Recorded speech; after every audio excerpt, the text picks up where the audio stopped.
अपने एक्स को जल्दी से जल्दी कॉल करवाने का एक पक्का तरीका है। उन्हें दिखाओ कि तुम अपने नए बॉयफ्रेंड के साथ कितनी खुश हो। डिनर खत्म होने पर जीवू और युमान ने उन्हें शुक्रिया कहा और वादा किया कि अगली बार वो और दोस्तों को भी लेकर आएंगी। हमारी कैब आ गई है, तैजुन ने आवाज लगाई। क्योंकि तैजुन और जीवू एक ही डायरेक्शन में रहते थे, उन्होंने एक साथ कैब बुक कर ली। वहीं दूसरी तरफ युमान का घर ऑपोजिट डायरेक्शन में था और यांडो का घर वॉकिंग डिस्टेंस पर ही था। जीवू थोड़ा झिझकती है। तू ठीक से चले जाएगी ना? युमान जिद करती है। हाँ हाँ, तुम लोग जाओ, मैं ठीक हूं। जीवू यांडो की तरफ मुड़ती है। युमान का ख्याल रखना। ठीक है, उसने बिना कोई एक्सप्रेशन दिए जवाब दिया। जब वो चले गए, यांडो ने आगे मेन रोड तक पैदल चलने का सुझाव दिया ताकि वहां से कैब आसानी से मिल जाए। जब वो चल रहे थे, युमान के दिमाग में बस एक ही ख्याल घूम रहा था। अगर मेरे एक्स ने मुझे किसी और लड़के के साथ खुश देख लिया तो उसे कैसा लगेगा? लेकिन फिर वो सोचती है, जब से मैंने उसे छोड़ा है वो कभी गुस्से में नहीं लगा। उसे शायद कोई फर्क भी ना पड़े अगर मैं किसी और को डेट कर लूं। तभी उसे सड़क के दूसरी तरफ से कुछ आवाजें सुनाई देती हैं। उसने अपना सर घुमाया और देखा कि एक नौजवान लड़का और एक लड़की साथ में चल रहे थे। ऐसा लग रहा था जैसे वो किसी ऑफिस डिनर से वापस आ रहे हों। यांडो, जो अपने फोन में बिजी था, शायद कैब ढूंढने की कोशिश कर रहा था, लेकिन युमान की नजरें उस लड़के पर जाकर टिक गईं। उसका दिल जैसे धड़कना भूल गया। जैसे जैसे उस लड़के के चेहरे के फीचर्स साफ होते गए, युमान का मुंह खुला का खुला रह गया। उसे अपनी आंखों पर यकीन नहीं हो रहा था, लेकिन इसमें कोई गलती नहीं हो सकती थी। वो अभी अभी अपने एक्स बॉयफ्रेंड से टकरा गई थी और ये देखते ही कहानी हमें ले जाती है 13 साल पीछे, जहां लड़कियों का एक ग्रुप बड़े जोश से स्कूल के नए ट्रांसफर स्टूडेंट के बारे में बातें कर रहा था। युमन और जीवू पास में ही खड़ी उनकी फुसफुसाहट सुन रही थीं। सबकी नजरें क्लास के सामने खड़े उस लड़के पर टिकी हुई थीं जो टीचर से बात कर रहा था। युमन, जो अपनी लॉलीपॉप चूस रही थी, उसे ठीक से देखने के लिए उत्सुकता से एक कदम आगे बढ़ी। जैसे ही वो लड़का पीछे मुड़ा, युमन की आंखें फैली की फैली रह गईं। हे, वो इस तरफ देख रहा है, बाकी लड़कियां एक्साइटमेंट में आपस में कहने लगीं। ये पहली बार था जब युमन ने उसे देखा था, वहीं खड़ा एक जोरदार मुस्कान देते हुए। उसका नाम था ईसन। उस एक पल में युमन वहीं जैसे जम सी गई। उसके हाथों से उसकी लॉलीपॉप फिसल कर जमीन पर गिर गई। और अब वापस आते हैं प्रेजेंट में, जहां युमन उसी ईसन को सड़क पर देखकर शौक में खड़ी थी। ये यहां क्या कर रहा है? मैं क्या करूं? वो मन ही मन सोचती है। मैं उससे मिलना तो चाहती थी, लेकिन मैं अभी उससे सामना करने के लिए तैयार नहीं हूं। घबराहट उस पर हावी हो जाती है और वो इधर उधर देखने लगती है। मैं कहां छिपूं? तभी उसकी नजर यांडो पर पड़ती है, जो अभी भी दुनिया से बेखबर अपने फोन में लगा हुआ था। युमन के दिमाग में एक आइडिया आता है, लेकिन वो झिझकती है। क्या मुझे सच में ऐसा करना चाहिए? लेकिन कोई और रास्ता ना देखकर वो आगे बढ़ती है। बिना कोई चेतावनी दिए वो उसकी तरफ दौड़ती है। उसकी जैकेट का कॉलर पकड़ती है और अपना पूरा चेहरा उसके सीने में छिपा लेती है। यांदो एकदम से सख्त हो जाता है। वो गुस्से से नीचे उसकी तरफ देखता है और सोचता है, ये अभी अभी आखिर हुआ क्या? इसी बीच ईसॉन और उसकी साथी उनके पास से गुजरते रहते हैं। ईसॉन के साथ वाली लड़की उनकी तरफ इशारा करके हंसती है। देखो कितना प्यारा कपल है, उसने कहा। ईसॉन अपना सर घुमाता है। उसकी नजर उन दोनों पर पड़ती है जो एक दूसरे को जोर से गले लगाए हुए दिख रहे थे। हाँ, वाकई में काफी प्यारे लग रहे हैं, उसने मुस्कुराते हुए जवाब दिया। चलो उन्हें डिस्टर्ब ना करें, उसने आगे बढ़ते हुए कहा। यांदो, जो अब तक एक मूर्ति की तरह खड़ा था, आखिरकार अपने शौक से बाहर निकलता है। ये क्या कर रही हो? दूर हटो मुझसे, उसने गुस्से से फुसफुसाते हुए कहा। लेकिन युमान ने अपनी पकड़ और मजबूत कर ली। हे सॉरी, बस 3 मिनट दे दो, उसने बेबस होकर धीरे से कहा। 3 मिनट? तुम देख रही हो तुम मेरे कितने करीब हो? वो लगभग चिल्ला ही पड़ा था। मैं समझ सकती हूँ, लेकिन प्लीज एक पल के लिए शांत रहो, वरना मैं उल्टी कर दूंगी। ये सुनते ही यांदो पूरी तरह से जम जाता है, इस डर से कि कहीं वो सच में उसके ऊपर उल्टी ना कर दे। इसी बीच ईसॉन के साथ वाली लड़की ने पूछा, मिस्टर ईसॉन, क्या आपकी कोई गर्लफ्रेंड है? ये सुनकर युमान अनजाने में ही उनकी तरफ देखने लगती है, जैसे वो भी इस सवाल के जवाब का इंतजार कर रही हो। गर्लफ्रेंड? हाँ है, ईसॉन ने आराम से जवाब दिया। जवाब सुनते ही युमान एकदम से कांप जाती है। जैसे ही ईसॉन और वो लड़की नजरों से पूरी तरह से ओझल हो जाते हैं, युमान अभी भी अपना चेहरा यांदो के सीने में छिपाए खड़ी रहती है, जबकि यांदो अभी भी एक पत्थर की तरह सख्त खड़ा था। एक लंबी खामोशी के बाद यांडो ने सांस छोड़ी। अब खत्म हो गया, छोड़ो मुझे। यांडो धीरे धीरे उसकी जैकेट छोड़ती है और बड़बड़ाती है, हम लगभग 6 साल तक रिलेशनशिप में थे। यांडो उसकी तरफ नीचे देखता है और उसके मन में एक अजीब सा डर बैठने लगा था। सिर्फ 3 महीने में वो किसी और को डेट कैसे कर सकता है? उसने कांपती हुई आवाज में कहा, और इतना कहते ही वो जोर जोर से फूट फूट कर रोने लगी। यांडो ने एक गहरी सांस ली और अपना माथा मलने लगा। यकीन नहीं होता, वो धीमी आवाज में बड़बड़ाया। थोड़ी देर बाद वो दोनों पास के एक पार्क की बेंच पर बैठे थे। उसका चेहरा रोने की वजह से लाल हो चुका था। ये सच है कि मैंने पहले कुछ बहुत बुरी बातें कहीं, लेकिन फिर भी वो हमारे 6 साल के साथ को इतनी जल्दी कैसे भूल सकता है, उसने सिसकते हुए कहा। यांडो उसके पास बैठा आसमान की तरफ घूर रहा था और मन ही मन दुआ कर रहा था, भगवान प्लीज मुझे घर जाने दो। कुछ देर बाद यांडो ने उसकी तरफ देखा। तो तुमने वो सब इसलिए किया क्योंकि तुमने अपने एक्स को देख लिया था, उसने पूछा। यूमन ने एक ठंडी सांस भरी। हाँ, छिपने के लिए कोई जगह नहीं थी, तो मैंने बस तुम्हें अपनी ढाल की तरह इस्तेमाल कर लिया। येंडो के माथे पर शिकन आ गई। लेकिन छिपने की क्या जरूरत थी, तुमने यहाँ कुछ गलत थोड़ी किया था। उसकी इस सीधी सी बात ने यूमन को चौंका दिया। हाँ, ये तो सच है, मैं छिपी क्यों, उसने खुद से सोचा।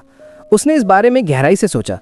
कुछ देर पहले वो अपने एक्स से टकराना चाहती थी, लेकिन अब उसे एहसास हुआ कि वो नहीं चाहती थी कि ईसन देखे कि वो अंदर से कैसा महसूस कर रही है। छिपने के बजाय तुम्हें उसे हेलो बोलना चाहिए था, यांदो ने सलाह दी। तब शायद उसे लगता कि तुम भी किसी और को डेट कर रही हो। ये सुनते ही यूमन को अचानक एहसास हुआ, वो सही कह रहा था। मैं ये कैसे भूल सकती हूँ कि मैं इस हैंडसम लड़के के साथ थी। खैर चलो अब चलते हैं, यांदो ने उठते हुए कहा। वो आगे आगे चलने लगा और यूमन थोड़ा लड़खड़ाते हुए उसके पीछे पीछे। उसने यांदो की तरफ देखा, अभी भी इस उलझन में कि वो दयालु है या बस बेपरवाह। कुछ देर पहले वो उस लड़की के साथ कितना बुरा बर्ताव कर रहा था, लेकिन आज उसने यूमन की रिक्वेस्ट मान ली और उसका साथ भी दिया। मैं समझ नहीं पा रही कि ये आखिर किस तरह का इंसान है, उसने सोचा।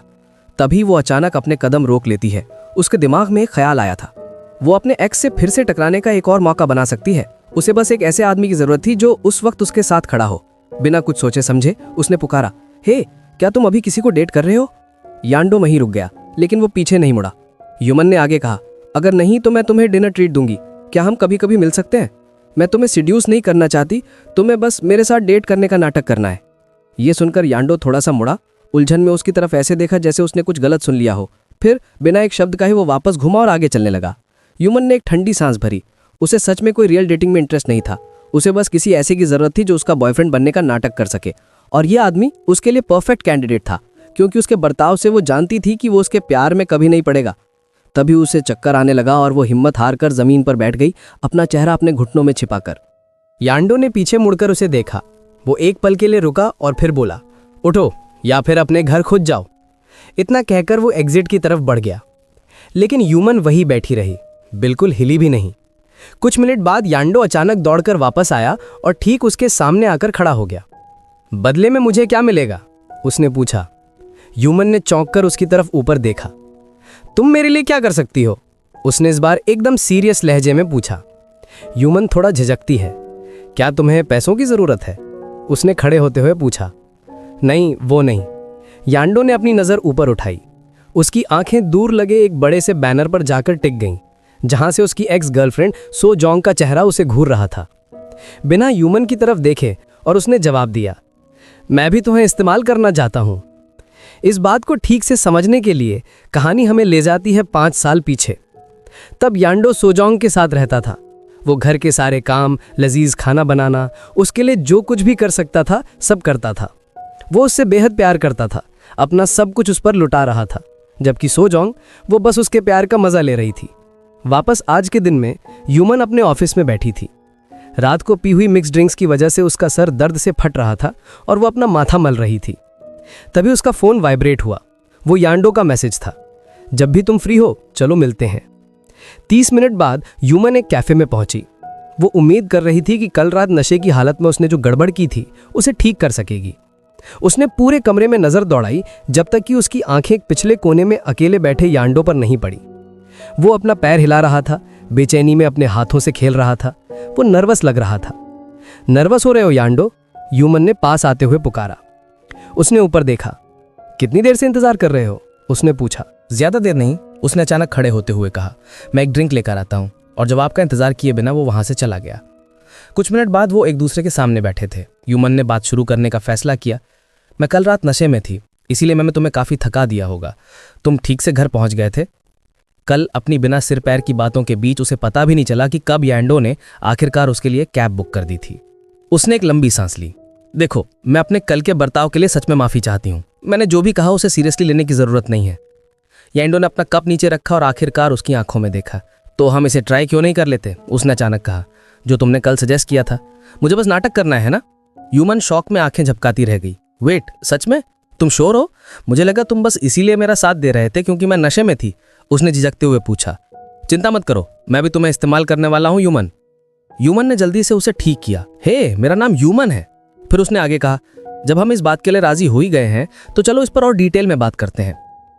ह्यूमन के लिए प्लान बहुत सिंपल था। वो बस अपने एक्स को यह दिखाना चाहती थी कि वो किसी और आदमी के साथ कितनी खुश है, क्योंकि उसका एक्स यांडो के रेस्टोरेंट के पास ही रहता था। उन्हें बस हफ्ते में एक बार मिलना था, लंच करना था, थोड़ा घूमना था या किसी कैफे में जाना था। ये प्यार के बारे में नहीं था, ये असलियत से भागने के बारे में था। वो अभी तक ये बात स्वीकार नहीं कर पा रही थी कि उसके एक्स ने उसे एक औरत की तरह कभी प्यार ही नहीं किया, भले ही डंप ह्यूमन ने दिया था। वो चाहती थी कि उसे खोने का पछतावा हो। जहां तक यांडो की बात है, उसे इस बात से कोई फर्क नहीं पड़ता था कि ह्यूमन ये सब क्यों कर रही है। तो फिर मैं तुम्हें अपना प्लान बताता हूं, उसने कहा। हम जब भी मिलेंगे मैं एक पिक्चर लूंगा और उसे सोशल मीडिया पर पोस्ट कर दूंगा। अगर तुम चाहो तो मैं तुम्हारा चेहरा नहीं दिखाऊंगा। ह्यूमन ने हैरानी से उसकी तरफ देखा। ओह, बस इतना ही? हाँ, मेरे लिए इतना ही काफी है, यांडो ने आराम से जवाब दिया। उसका एक ही मकसद था कि सो जैंग उन पिक्चर्स को देखे। वो चाहता था कि सो जैंग उसे किसी और के साथ देखे ताकि उसे एहसास हो कि उसकी जगह कोई और भी ले सकता है। ह्यूमन उसे गौर से देखती है और सोचती है, तो ये बस ऑनलाइन किसी और लड़की के साथ शो ऑफ करना चाहता है। लेकिन किसके लिए? ह्यूमन सोचती है। उस लड़की के लिए जो उस दिन गली में थी। उसके ख्याल घूमते रहे जब वो यांडो को देख रही थी। अगर ऐसा है तो ये तो बिल्कुल मेरी तरह है। आखिर इसकी क्या कहानी है? यांडो ने खामोशी तोड़ी।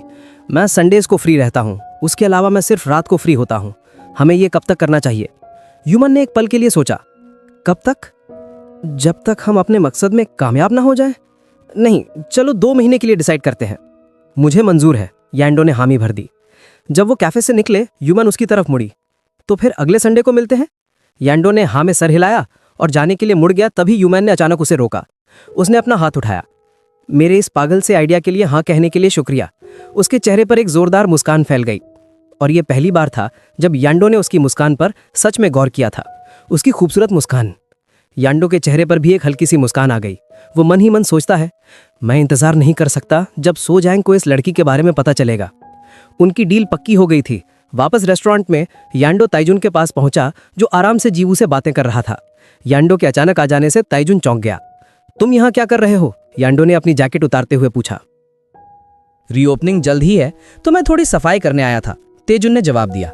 कुछ मिनट बाद तेजुन ने यांदो की तरफ देखा और आखिरकार वो बात पूछ ही ली जो उसके दिमाग में कब से चल रही थी। यांदो, मैं कब से पूछना चाहता था, तुम किसी को डेट कर रहे हो है ना? यांदो ने हैरानी से उसकी तरफ देखा। लेकिन कुछ कहा नहीं।